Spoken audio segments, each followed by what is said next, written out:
अच्छा तो दोस्तों मैं अपना पासपोर्ट जो है वो जमा करवा चुका हूँ रिन्यू के लिए। आप लोगों को भी बताता चलूँ कि किस तरीके से आप अपना पासपोर्ट जो है वो रिन्यू करा सकते हैं। बहुत ही ईजी तरीका है, बहुत ही ईजी तरीका है। सबसे पहले जैसे आप कौंसल खाने पहुंचते हैं तो आपके पास जो डॉक्यूमेंट्स होना ज़रूरी है वो मैं आपको बताता चलूँ। आपके पास पासपोर्ट के मेन पेज की कॉपी जिस पे आपकी तस्वीर होती है उसकी फ़ोटो कॉपी, और सेकंड नंबर पे उसका जो सेकंड पेज है जहाँ पे आपके सिग्नेचर होते हैं उसकी फ़ोटो कॉपी, और थर्ड नंबर पे आपके NIC की फ़ोटो कॉपी, ये आपके पास होना ज़रूरी है। सिर्फ ये 3 चीज़ें चाहिए। आप जाएंगे, जैसे आप इंटर होंगे ये डॉक्यूमेंट्स आप उन्हें शो कराएंगे, वो आपको टोकन देंगे। आप वहाँ से सीधा जाएंगे जो है वो काउंटर पे, जिस किसी काउंटर पे यानी आपका नंबर आया होगा आप वहाँ पे चले जाएंगे और वहाँ पे वो आप से डॉक्यूमेंट्स मांगेंगे। वहाँ पे आपने जो है वो एंट्री वो कर लेंगे आपसे।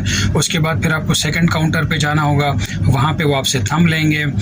ठीक है दोस्तों, उसके बाद जो है वो आपको थर्ड काउंटर पर भेजेंगे, और जैसे ही आप थर्ड काउंटर पर जाएंगे तो वो आपसे जो है वो आपके डॉक्यूमेंट्स एक बार फिर आपसे जो है वो वेरीफाई करेंगे। ठीक है दोस्तों, वहाँ से जो है वेरीफाई होने के बाद जो है वो आप मेन जो वहाँ पे ऑफिस है वहाँ पे जो है वो आपको भेज देंगे। वहाँ पे आपने सिर्फ ये जमा करा देनी है, और मैक्सिमम जो है मैक्सिमम ये मेरे ख्याल से कोई तकरीबन कोई आधे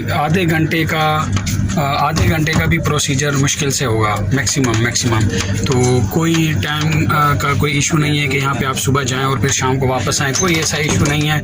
बाकी टाइमिंग मैं इनकी आपको बता दूँ। अच्छा, इनके एक और चीज़ भी मैं आपको बता दूँ, अगर आप अर्जेंट अप्लाई करते हैं तो उसकी 210 दिरहम फ़ीस है, और अगर आप नॉर्मल अप्लाई करते हैं जो कि 10 दिन में आपको मिलेगा उसकी जो फ़ीस है वो है 140 दिरहम। अर्जेंट आपको मिलेगा 4 दिन में जिसकी फ़ीस है 210 दिरहम। नॉर्मल आपको मिलेगा 10 दिन में जिसकी फ़ीस है 140 दिरहम 10 साल के लिए। ठीक है, फिर ये आप पर है कि आप कौन सा जो है वो पासपोर्ट आप अप्लाई करना चाह रहे हैं। 5 साल का अप्लाई करना चाह रहे हैं उसकी ज़ाहिर एक अलग फ़ीस है, और उसकी जो फ़ीस है वो इससे कम है।